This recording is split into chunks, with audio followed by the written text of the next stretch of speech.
Today's stuff we're going to be learning is Sanhedrin Daf Nun Chet. Today's stuff is sponsored by David and Mitzi Geffen in loving memory of David's grandmother, Sara Rabbanit Geffen, on her Tu B'Shvat Yurtzeit. She and her husband, Rav Tuvia Geffen, rabbi of Shearit Israel Synagogue in Atlanta for 60 years, brought up their 8 children with love and learning. 7 of their grandchildren made Aliyah. Many great grandchildren live in Israel. Okay, we're going to get started. I will remind you, first of all, for anyone who is interested in Rabbanit Chana's class in Hebrew, highly recommended. It's a skills building class, 4 sessions, 2 already were. They're all digital. They're all sitting on our website. Last night's class will go up sometime today. And highly recommended as a very high level shiur, but also geared for people who are just starting to learn and want to get through learning text on their own. It is in Hebrew though, so your Hebrew needs to be good. And the second thing, as I mentioned previously, I'll be in New York City in KJ Synagogue at the last Shabbat of the month, February 28th, March 1st. So if anybody wants to join, I'll be giving shiurim there throughout Shabbat. Love to meet people who learn with me. Already people have written, wow, I'm so excited to meet you in person, learn in person. So I'd love to, get to see you. Okay, and if you know people, send it around.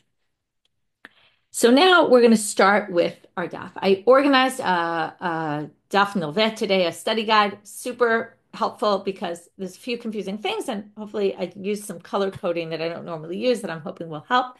Okay, I will also share screen while I'm teaching. Sara Rabbi Meir, what we saw yesterday, okay, we kind of ended with this. We ended a little quickly, so I'll quickly summarize the very end. And in fact, for those who got the study guide earlier yesterday, I did finish it, and it's complete on the site, so you can look there for the end of the daf organized also. But basically, we had Rabbi Yochanan who said that the difference, right? We had this statement about sometimes a Gentile will be judged in a Jewish court according to the Jewish laws, and sometimes in the Gentile laws. And we said, what's the one difference? Nara murasa, okay, which is they don't have such a thing as Erusin, and therefore they'll have to be judged in our courts because in their courts there won't be Nara murasa really. So now, right, there's no meaning to the status of engagement. Now, then we brought a braita to support Rabbi Yochanan. We kind of sped through the beginning of part of the braita. Now we're going to focus on the beginning part of the braita. Sometimes we speed through something one day, knowing that we're going to get back to it the next day. So we're going to get started with that braita. So the braita, I'm going to just start from the Tanya Kavatei to Rabbi Yochanan. I'm going to go back a few lines, but we'll skip after that. I just want to read the first line of his braita. Kol erva shebeitin shel Yisrael, and as we brought the braita for the last line, but there's 2 lines before that, which is Rabbi Meir and the rabbis have this disagreement about which arayot are Bnei Noach commanded. And that's going to be our big discussion for the first part of today's stuff. Kol erva shebeitin shel Yisrael mimitin aleha, Benoach mushar aleha. Ein beitin shel Yisrael mimitin aleha, ein Benoach mushar aleha, divrei Rabbi Meir. Rabbi Meir differentiates between when the Jewish courts can kill someone and when the Jewish courts can't kill someone. Okay, what does that mean? Well, there's different arayot, you might remember. And in Perek Kaf of Vayikra, it gives all the punishments.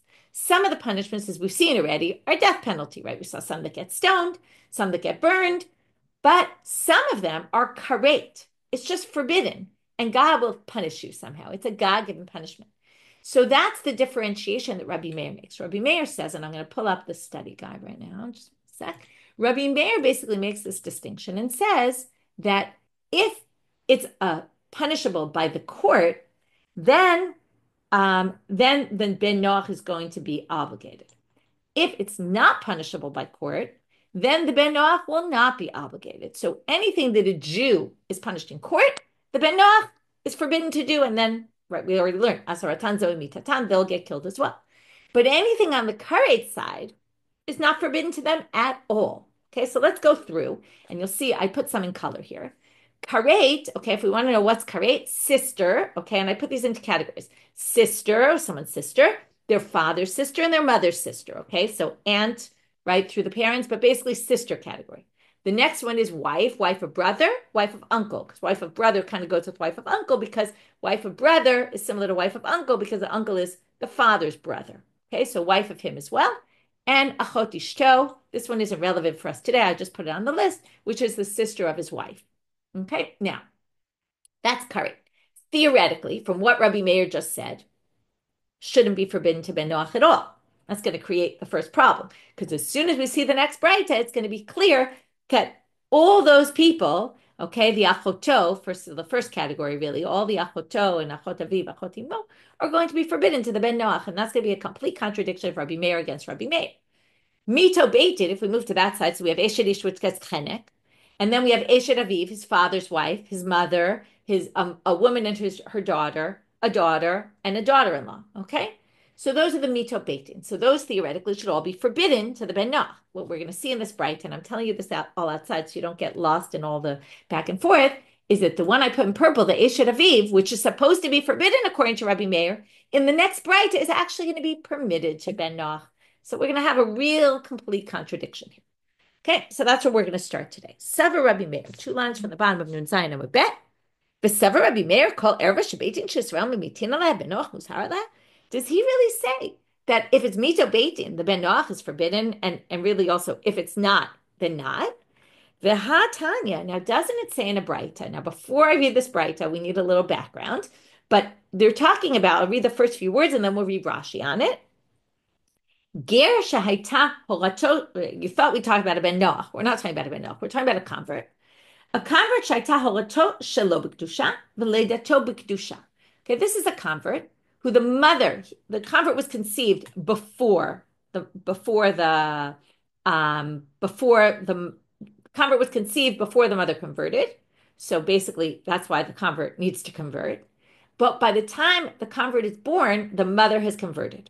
So first of all, this person has a bit of a semblance of being Jewish because who knows when everything happened exactly. When he's born, the mother's already Jewish. So that's problem number one. He looks like a Jew.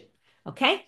The issue here is going to be, the question is, when a ger converts, and I'll read in Rashi right now, kol ger shenitgayer, the first Rashi on the daf, ki katan shenolad achshav, below av ve'em ukrovim dami. This is a very famous thing, that a ger shenitgayer is like a newborn baby, meaning any connection to any relative before is cut off.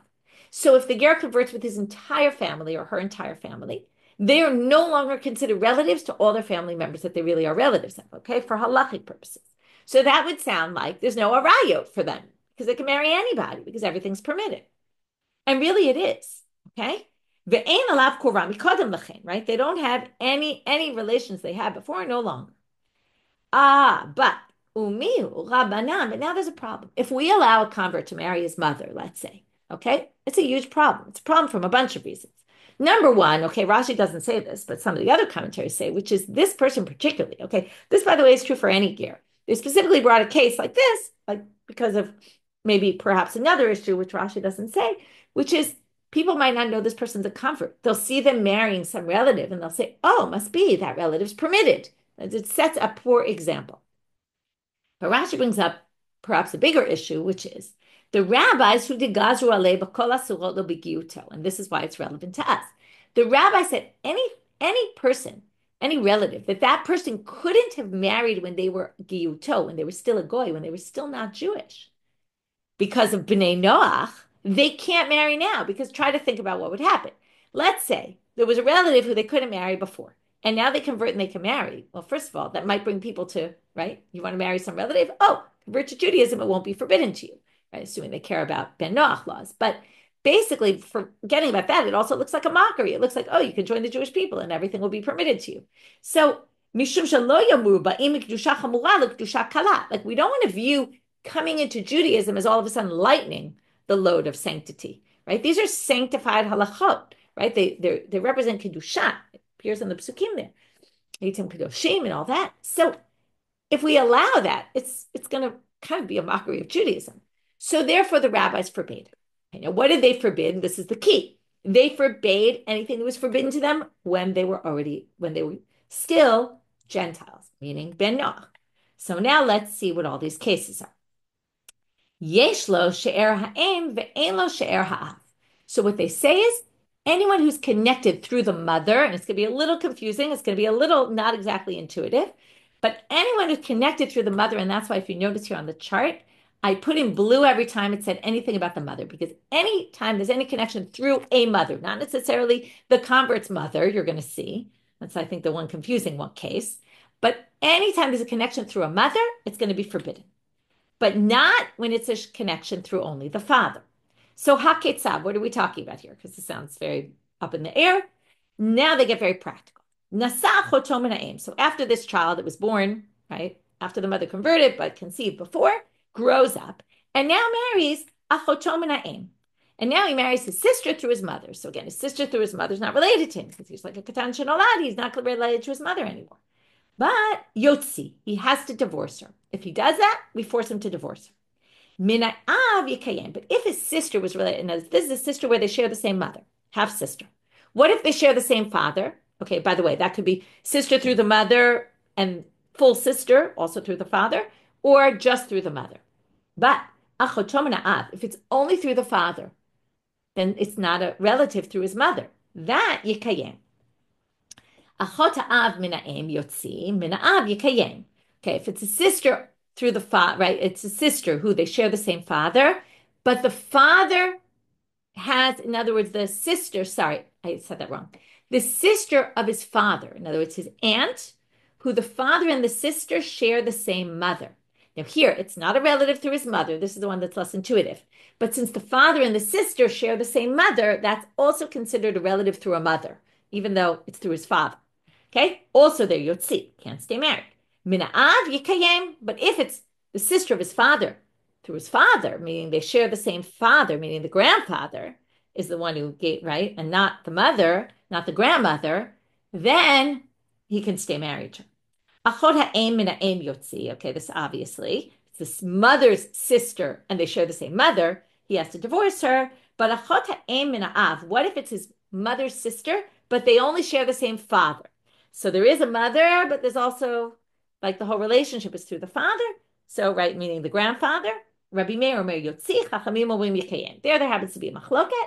But here comes Rabbi Meir to really explain the basis of the whole thing. How did we get to this whole thing with the mother? Shaya Rabbi Meir omer, kol ervashi mishum sher em yotzi mishum sher av yikayem. Okay, he basically says, this explains, I guess, why he disagrees. He says this has to do with sher em, and that's why he disagrees with the rabbis. And that's why he also explains this whole thing, anything connected to the mother. It's a little confusing, but basically, that's why I put all in blue, anyone in blue. Anytime there's a mother there, other than the last one where there's a bit of a debate, anytime there's a mother there, then yotzi, whether it's a sister through the mother or it's an aunt through the mother, right? That the sister is related to the father or the mother through the mother. Okay, now, what's the whole idea here, though? Let's simplify this. All these cases, and that's why they're in green, are achoto, achotaav, achotaim, right? They're all on the karet side, the first row of the karet chart. Sister, father's sister, mother's sister. Now, all of these he has to divorce because they were forbidden to him when he was a ben Noah. Now, what did we say? According to Rabbi Meir, who appears here in this braita, it's actually not forbidden because those are all karet, and karet they're not commanded for. That's problem number one. Now we're going to continue the braita to get to problem number two, which is in purple in the next chart. Umutar be'eshet achivu be'eshet achi aviv. Okay, now his brother's wife and the uncle's wife, okay, this actually fits fine. This is the one part that fits fine. That's the second group of karet cases. He's actually permitted. Ushar kol arayot mutarot, and all the rest of the arayot are permitted him. What does this come to include? All the rest of the arayot? La tuye eshet aviv, to include even the father's wife. Now, father's wife is where? On the mitat beitin side, right? That, according to Rabbi Meir, should be forbidden, and yet it says it's permitted. So we really have a problem here in all directions, okay? Now we're just going to talk about a few other things in this braita that are not relevant for our purposes, so we'll go through them kind of quickly. Nasai shau bita, what if he married a woman and her daughter, which is one of the arayot? So kones achad umotzi achad, so he can't stay married to them. So what does he do? He can stay married to one or marry one of them, but motzi achad, he has to divorce one of them. Right, because he can actually stay married to one of them. It's only both of them is a problem. This line seems to be referring to all the previous cases where it said yikayem, he can stay married to them. Notice the language was, if he married his sister from his father or this one, he could stay married to them. But ideally, he really shouldn't marry them. And we should just stay away from all of these. Really, ideally not. And last issue, and we're going to have two different girsaot here. Meta ishto mutar b'chamoto v'ikad amre asur b'chamoto. Okay, the mother-in-law, what happens if his wife dies? Can the ger now marry his mother-in-law? So some people say yes, some people say no. Okay, I'm not going to get into all the differences there and why. Now we're going to move back to our issue. So we have this braita. For this, I did a chart further down on the daf. We have this braita basically between the first braita where we had that Rabbi Meir says, Eshet Aviv is forbidden to him. His sister is permitted, right? That dealt with the karet versus mitat beitin, right? Karet permitted, mitat beitin asur. And the braita, which has the flip, which is the mother, right? The father's wife is permitted, which should be forbidden because it's mitat beitin.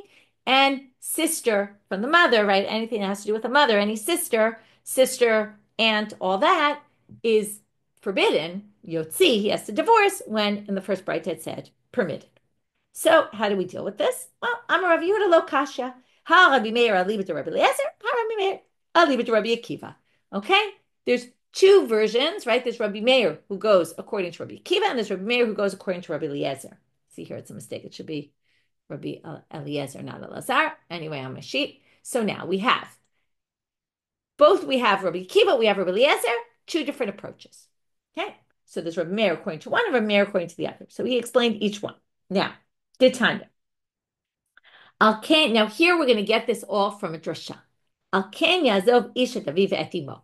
Okay, famous pasuk for Adam HaRishon. If it's Adam HaRishon, what is Adam HaRishon commanded? Obviously, that's going to be a mitzvah ben Noach.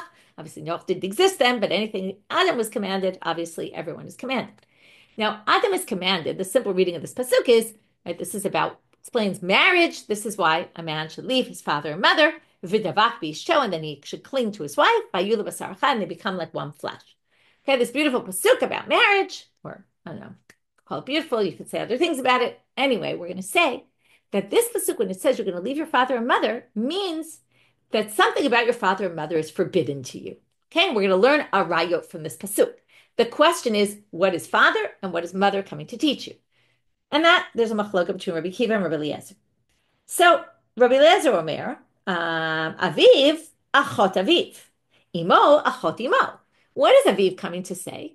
That you have to leave your father, meaning you cannot marry your father's sister. And mother means you cannot marry your mother's sister. And that's obviously the second braita that said the sisters are forbidden. And that comes from this drasha, from this pasuk.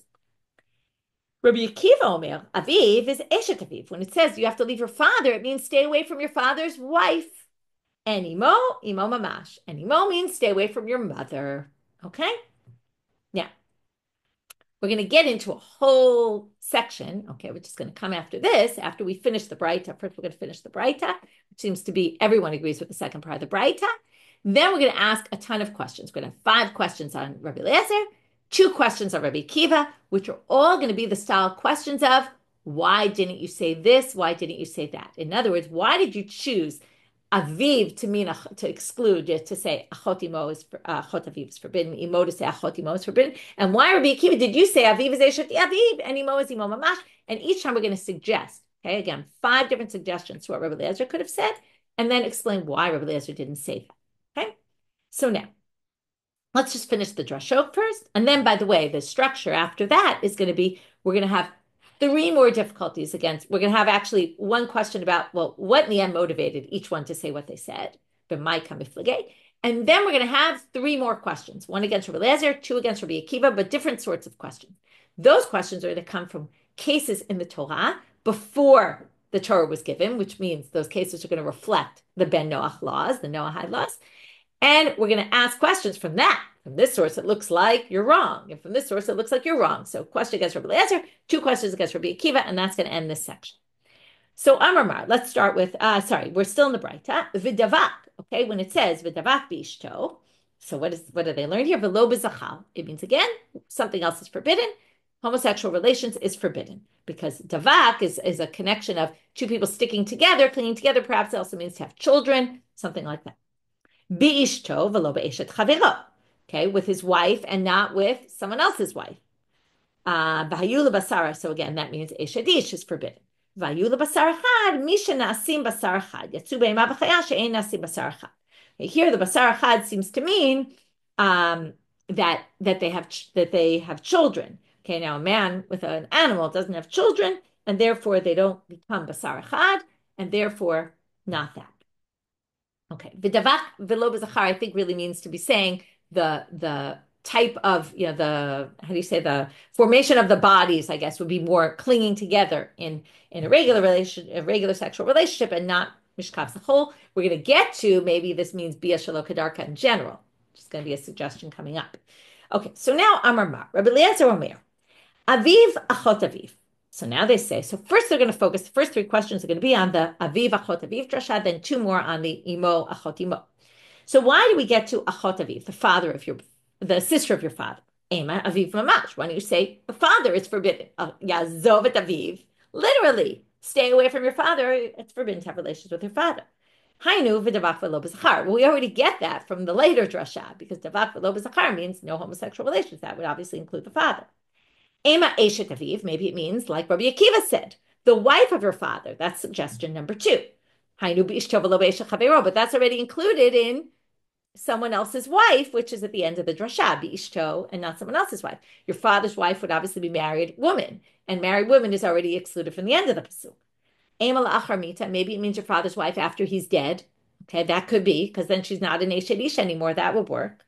Well, dumia di'imo. Well, the point, he answers in a different way then. He says, look, it says aviv and it says imo in the pasuk. Now, assuming, even though we're going to ask questions on that, assuming imo is achot imo, right? It has to be similar to the mother. Now, ma imo delav ishu. Now, the mother is going to be forbidden. Actually, forget about what I said. It's because it's the sister. Mother, it has to be a father similar to the mother. Mother, what defines the relationship between the man and his mother, not the fact that she's married, that's irrelevant. And therefore, and it's not through marriage at all, and therefore, afaviv delav ishu. The father would have to be something that's not through marriage, but a blood relative. And therefore, we're going to get to the sister. Okay, the sister of his father obviously has nothing to do with marriage. And that's why, since the mother has nothing to do with marriage, because your mother's your mother, right? Then obviously that would have to do without marriage. Second slew of questions against Rabbi Eliezer, the question number 4, but now it's on the second part, which is imo achot imo. Why? Ema imo mamash. Maybe it means your mother, not your mother's sister. Hainu b'ishto v'lo b'eshet chavero. What do you mean? Your mother's married, so it's included in ishto v'lo eshet chavero. Ve'ema la'achar mita, again, maybe your mother's not married anymore. Maybe it means your mother even after your father dies. Dumia de aviv. So now they're going to say, well, it's like the father.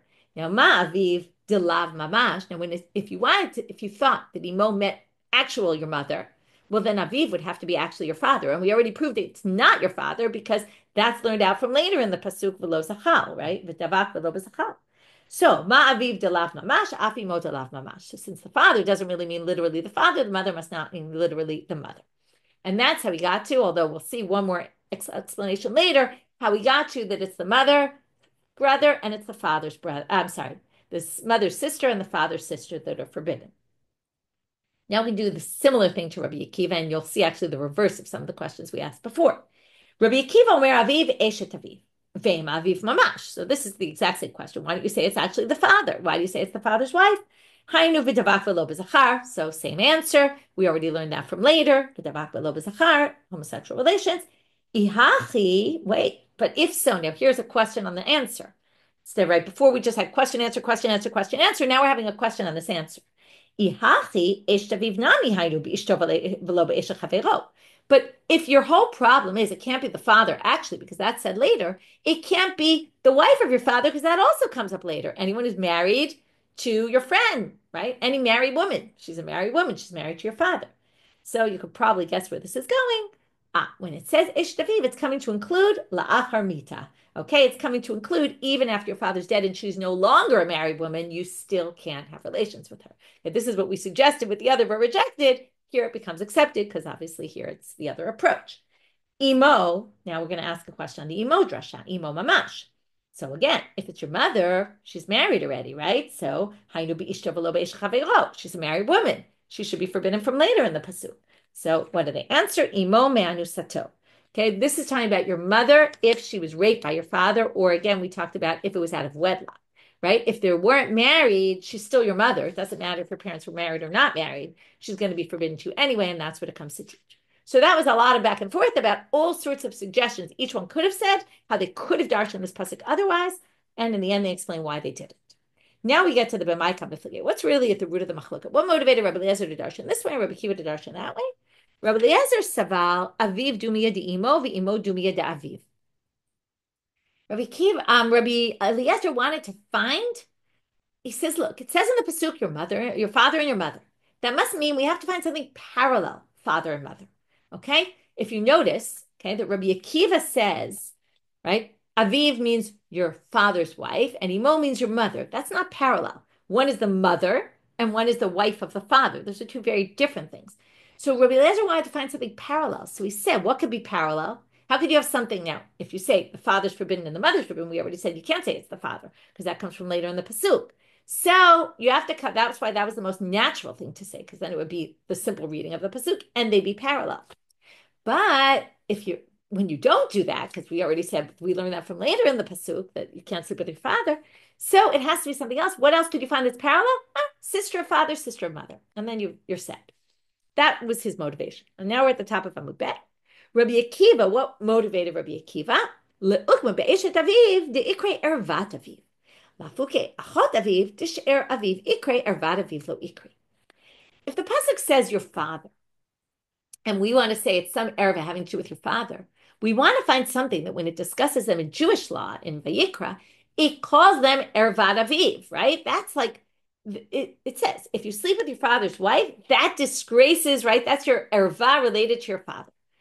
When it talks about your father's sister, it just says, don't sleep with your father's sister because she's related to your father. That's already much less harsh. So he preferred, even though it was lacking this parallel structure of the pasuk, of the drashot, but he preferred to go with something that's actually called the erva of your father to define father, and then mother is obviously just simply your mother. That's the simple, obvious one, because that just seemed to fit better for him with the word aviv. Let's find what's erva de aviv and not just relative of your father. So that's why Rabbi Akiva went that way. And thus we're almost done with the section of Rabbi Akiva and Rabbi Eliezer. We have one more slew of questions, as I said, and these are questions from Tanakh, from Torah Psukim, again, before the Torah was given, which seemed to indicate what the Ben Noach laws were. Tashma, vayikach Amram et Yocheved dodato, Moshe's parents. So Amram takes Yocheved, his aunt. Now, what's aunt, right? Father or mother's sister. So my lav dodato minaim, isn't she an aunt through some mother relative? Okay, so she was a relative of his. She was an aunt, which means sister, which is what we were talking about. And it must be sister from the mother, because remember, not all sisters are forbidden, only if it's related through the mother. So this is the question, obviously, on Rabbi Eliezer, who has the approach of that braita that we had about the sisters, Rabbi Meir's position there.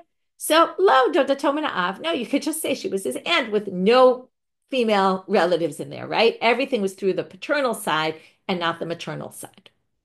Tashma, second one. Now we go to Avraham. Okay, and now I didn't explain this at the time, although I could have, but now we'll see it inside, and I'll go back and explain something from the beginning of the daf. When we talked about this whole braita, which we didn't really fully get, that it's all through the mother, right? Any relative through the mother, they really get it from this pasuk. Okay, when Avram goes to Avimelech, right, and then they have the whole problem. Avimelech takes his wife. And then they end up with this conversation about it.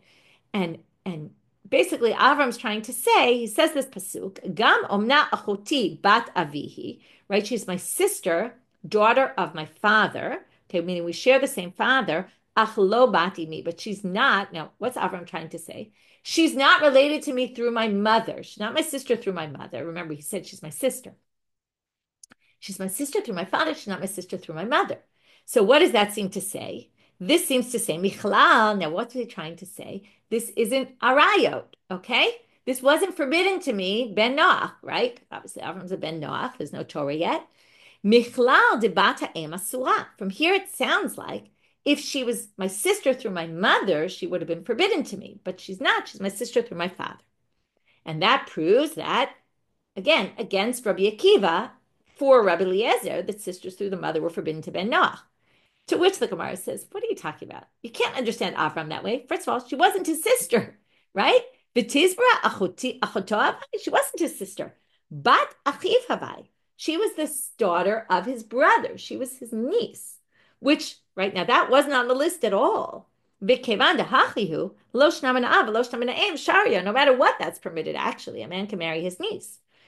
It doesn't matter whether he's his niece through his mother, through niece through his father, either which way. I think he's related to the brother of the father of this girl through the mother, through the father. It doesn't matter. So what was he telling Avimelech then? Elahatam hachikamarle korva da'ach ve'ile bahadei me'aba v'lo me'ima. I'm related to her through her father, not through the mother. And this is trying to say Avram wasn't lying and saying it was his sister, right? He was saying that we're related through my brother. Okay, and that's what he was trying to say, but we don't learn anything from here about our case. Tashma, third source. Okay, as I said, the first one was a contradiction. The Amram one was to set up a problem possibly for Rabbi Eliezer. The next two for Rabbi Akiva. So here's the last one on Rabbi Akiva. Tashma mipnei ma lo nasa Adam et bito. Okay, Adam HaRishon didn't marry his daughter. Remember, there's very few women in the world. So someone had to marry someone who was a relative. So Adam didn't marry his daughter. Why not? Kadesh Yisak Cain et achoto, in order to allow Cain to marry his sister. Shenemal, ki amarti holam chesed yibaneh. Okay, there was a special pasuk that taught that this is a special dispensation that Cain was allowed to marry his sister in order to fill the world up with people, right? There was no one else to marry. What's he supposed to do? So Adam didn't marry his daughter because he wanted to save her for Cain, so Cain could marry his sister. But what do you infer from this? Halav hachi asira. Were it not for this, it would have been forbidden. In other words, if it's not for this pasuk, ki olam chesed yibanen, that and again, the pasuk didn't exist then, but the point that they needed to fill the world with humans, there was no one else to marry. Were it not for that, it would have been forbidden. To which the Gemara says, an interesting answer, right? Again, Rabbi Akiva said sister is not forbidden to ben Noach. So why would it be forbidden? Well, kevan ishtere, they say what? This is very interesting. Before Cain, theoretically, it should have been forbidden to marry his sister. But then, because there was no choice, and they had to fill up the world, so Cain was able to marry his sister. Once they allowed Cain to marry his sister, they permitted it to everybody. And that caused the heter, so to speak. Okay, and from that moment on, it was so now we have an interesting thing. There was like Ben Noach before Noach even existed, right? Before, in the time of Adam HaRishon, theoretically, it should have been forbidden. But once Cain was allowed to do it, it became permitted to everybody. And again, that's the way Rabbi Akiva would have to explain it. Obviously, Rabbi Eliezer has no problem saying, no, it was just permitted to Cain. No one else, though, because he thinks the sister's forbidden.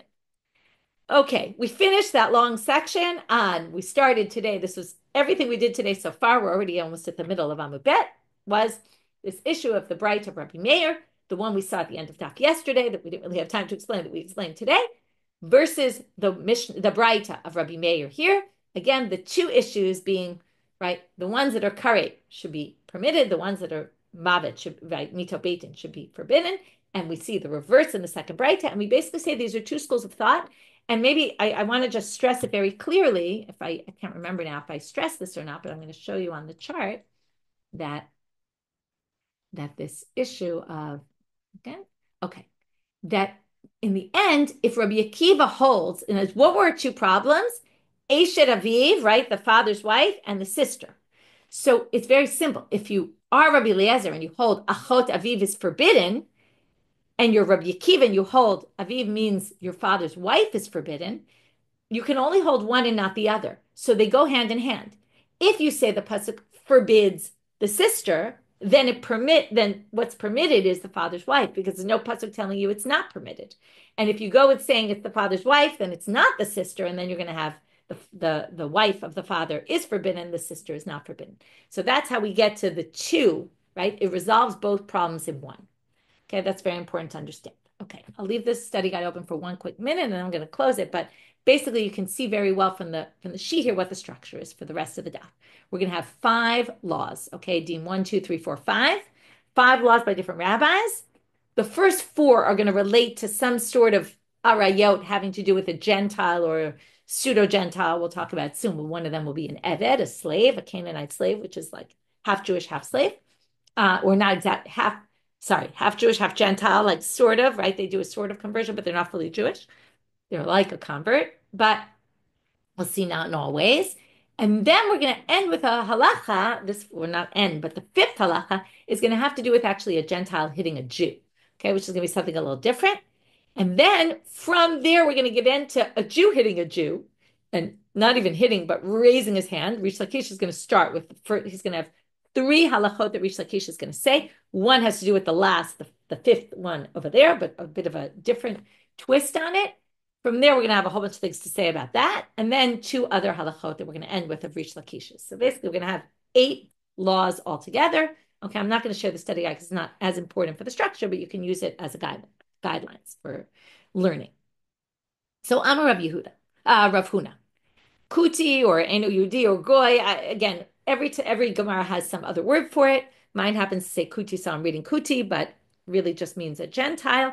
Mutar bibito. Okay, so like a Ben Noach is permitted to his daughter. The Im Tomar, well, if you're going to say, you know where this is going, Mipne malo nasa Adam et bito, why didn't Adam marry his daughter? Kadesh yisa Cain et achoto, okay? The reason he married his daughter wasn't because it was forbidden, it was because he wanted to save her for Cain. Mishum olam chesed yibaneh. But some people have a different version. And we're going to use the same ideas, but differently, because here they're going to say the Rav Huna said the opposite. I'm a Rav Huna, Kuti, again, mine says Kuti, I don't know. I wouldn't choose Kuti as my girsa, but since it appears here, I'll just say it. Kuti asur b'bito, teda shalon asa adam et bito. Okay? Dafka, it's forbidden. And what's our proof? Adam Rishon, he did marry his daughter, right? He would have married her otherwise. To which they say, Velohi, obviously that's not a proof, because we've seen it a bunch of times already. He had a different reason for not marrying his daughter, not because it was forbidden, but he could marry his daughter because he was saving her for Cain. So it doesn't mean that it was forbidden. Anyway, two different versions of Rav Huna, whether Ben Noach is forbidden to marry a daughter or not, his daughter or not. Second law. Amar Rav Chisda, Eved mutar be'imo mutar be'bito. Now,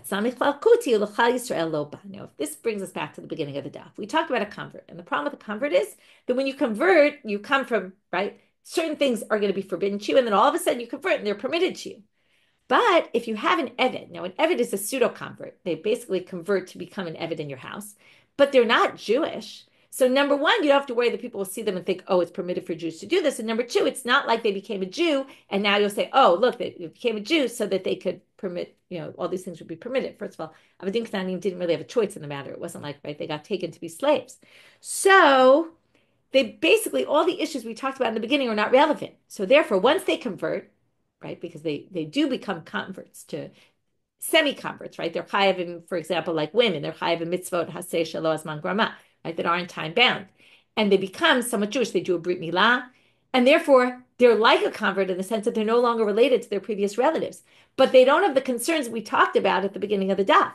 And therefore, they're actually permitted to their relatives, okay? So they can marry their mother, they can marry their daughter, because they're not really their mother or daughter. It's a bit of an interesting, right? They're sitting in this in-between position. And that's what it says.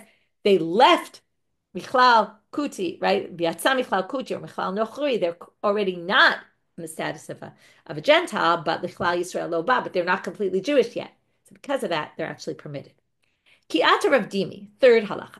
Amar Rabbi Eliezer, Amar Rabbi Chanina. So Rav Dimi is one of those people who brings the Torah from Israel to Babylonia. So he passes down in the name of Rabbi Eliezer in the name of Rabbi Chanina. Ben Noach sheyiched shivcha la'avdo u'ba'ala ne'arag aleh. We saw this before. Ben Noach, who designates a maidservant of his to be mated with a slave of his, and then the master sleeps with her, he gets killed for that. The question is, they have two questions here. Me'emat, when is she considered miyuchedet to him?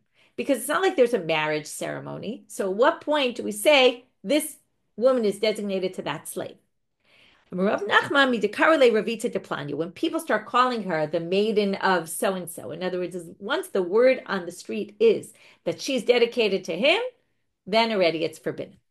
When is she no longer? Because they didn't have these long-lasting marriages. So at what point is she not considered related to him? Get ready for this one. Amar Rav Huna, when she goes out in the shuk with her hair uncovered. Why is this fascinating? It's not because Avadim had an obligation to cover their hair, right? When they're married, it was just the custom. This shows that the custom in those days was to walk around with your hair covered when you were either married or designated to someone. It was, whether it was for erva reasons, right, that you should be like you're kind of designated to someone and therefore, it's not appropriate to walk out with your hair covered, or it was just the custom. This was, like we walk around with rings, they walked around with head coverings, right? Anyway, it raises a whole question about the whole rosh bashuk and how we perceive the whole hair covering. Anyway, it's interesting line here that just kind of dropped in that could basically, make you think about hair covering in general. Amar Rabbi Eliezer, Amar Rabbi Chanina, Ben Noach shabal ishto shelo kedarka chayav. Okay, here's the fourth halacha I believe we're up to. 1, 2, 3, 4. Okay, a Ben Noach who has relations with his wife shelo kedarka, okay, anal intercourse, chayav. that is forbidden. He gets killed for doing that. Shene'amal v'davak v'lo shelo kedarkan. Now here they learn v'davak b'ishto. Before we said davak v'lo zachal. Here it teaches you not only that, also having relations with your wife in that manner is forbidden. Amar Rava. Rava says, what kind of crazy halacha is this? Right? First of all, Jews are also commanded in mitzvah b'nei Noach, and Jews it's not usher to do that. We've learned that, right? The only thing that's usher about anal intercourse is that if it's an arayot and you engage in intercourse with a woman, whether it's right, let's say a man and his mother, whether it's regular or not regular intercourse, either which way it's forbidden. But it's not forbidden to do that with your wife. So how could it be that it's permitted to us and forbidden to them? So Rava rejects this. Elama Rava says what he meant to say, I think, was, or I'm assuming, or he's just saying this is how I would say it.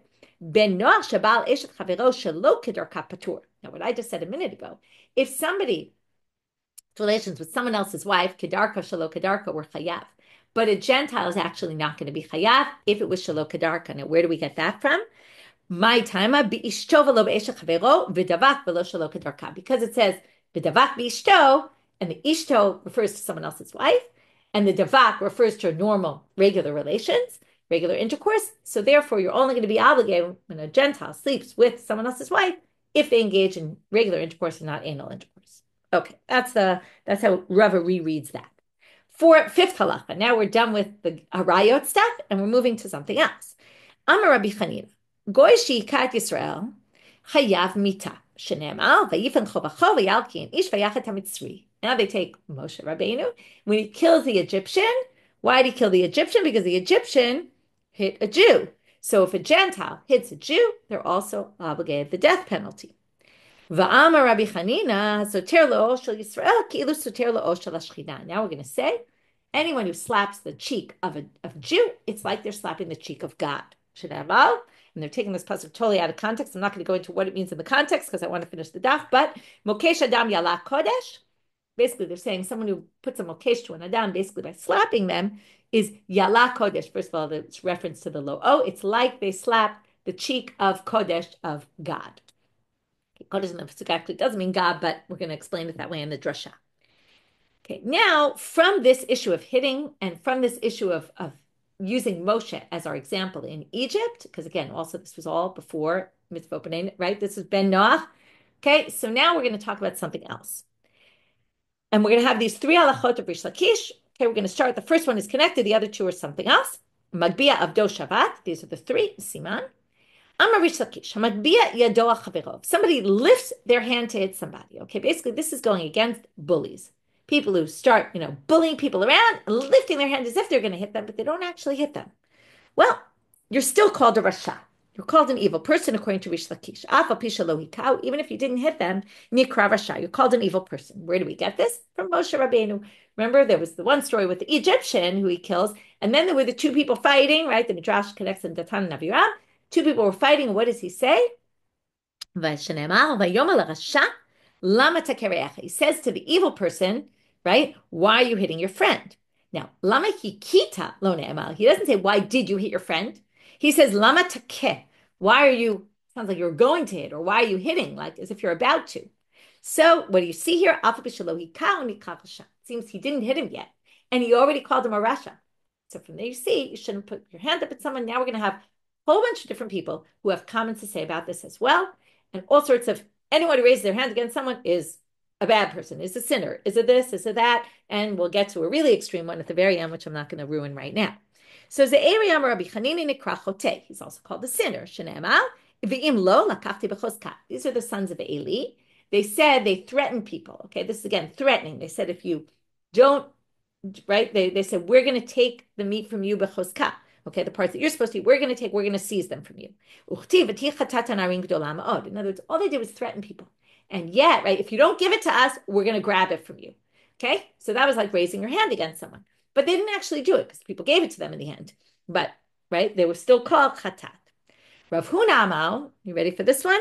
Rav Huna Amal, tikatsetz yado, your hand will be chopped off. Okay, that's pretty serious. We don't usually talk about chopping people's hands off in Judaism. Shenemar, where does he get it? Uzro ramati shafer. A high hand will be broken, meaning if you lift your hand to threaten someone. Rav Huna, katz yada. He actually did it to someone. Okay, cut off their hand. Very extreme. The commentaries all talk about this. They said, listen, this isn't Judaism, right? It's not our values, but sometimes you have to do something against what the halacha is because you have to make a point. And obviously, I mean, this must have been a bad thing of all the rabbis. This must have been going on a lot. People were using their power to threaten other people, and the rabbis wanted to put a stop to it. Continue on in this issue.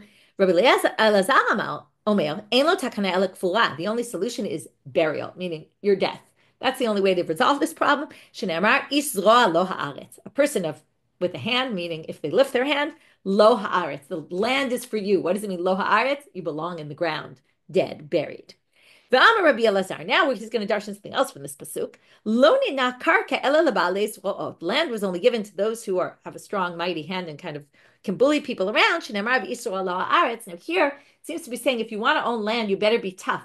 Because if you're not tough, people are going to take your land. People are going to have their animals graze on your land. You have to be very firm. Otherwise, you're going to lose your land, basically. Okay, now we have two more comments of Rish Lakish. V'amar Rish Lakish, my dichtiv oved admato yispal lechem.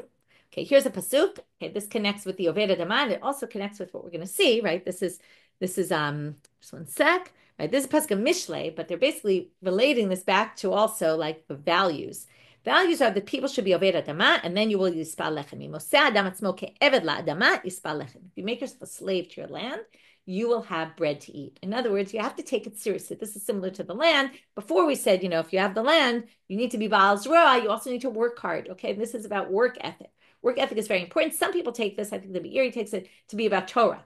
That this is all a mashal for Torah. You have to work hard to learn Torah, and maybe that's what it's talking about. If you don't work hard, you won't have bread. Okay, last and super interesting halacha.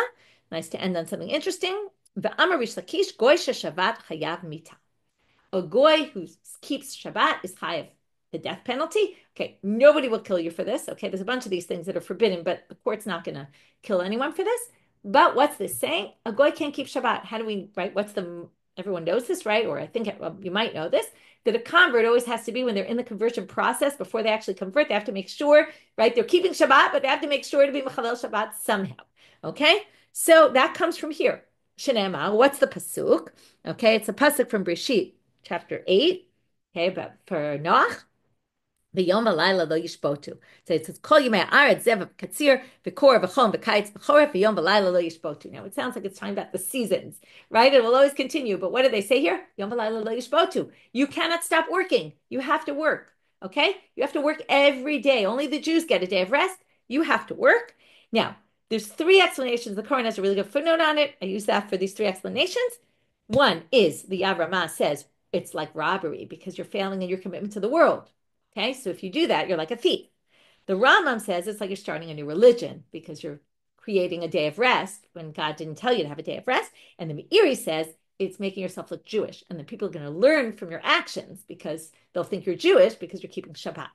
So very interesting. Now we're going to have one more interesting thing about this. So first of all, because they were commanded, Amram, we already learned you get the death penalty if, right, Gentiles don't get like, oh, you're going to get the death penalty, right? As long as they're warned, that means they get the death penalty. Amar Ravina afilu sheni b'Shabbat. Ravina adds, even if they make Shabbat, they keep Shabbat on Monday. Okay, it's just giving one day of the week. But as an example, that sounds a lot like the Rambam, that they're creating their own Sabbath. Okay, the lichshavei gavei sheva mitzvot. So the Gemara says, okay, well then why isn't this one of the 7 mitzvot? So ki kachashiv sheva al taseh kum va'aseh lo kachashiv. Because they only said things that you can't do. Do this, you can't do that, you can't, right? You can't steal, you can't worship idols, you can't curse God. All the negatives, it didn't talk about kluma, say things positive. Like there's a positive one, you have to work, right? So that's what they explain. Gemara's going to obviously ask, what about the courts? Exactly, Gita, you're asking us the next question. The Gemara, you'll have to wait till tomorrow to get there. That's on tomorrow's day. Okay, so what did we do today? We basically started with this contradiction of Rabbi Meir. We resolved it by saying there's 2 different approaches to which arayot the Bnei Noach were forbidden to do. And then we had a whole back and forth, where they get it from, what was the pasuk, how they darshan it, why didn't they darshan it otherwise, and what's the real motivation that got them to disagree. And then what about these 3 Tanakh stories, Torah stories that seem to contradict? We resolved them all. Then we went to these 5 dinim, which 4 had to do with some sort of a riot about either a Gentile or an Eviknani. And then from there we got to the 5th one about a Gentile hitting a Jew and how severe that is. And then we got to anyone hitting anyone, right, or threatening to hit is already really severe. We had all different people to talk about how severe that is. And then we got to these two other halachot of Rish Lakish and ended with this one about, right? Both of them really, by the way, have to do with work ethic, right? Working your land, putting in effort and not resting, during the week and always being productive. So interesting things to end on. With that, we'll finish for today. Wishing everyone a Tu B'Shvat Sameach.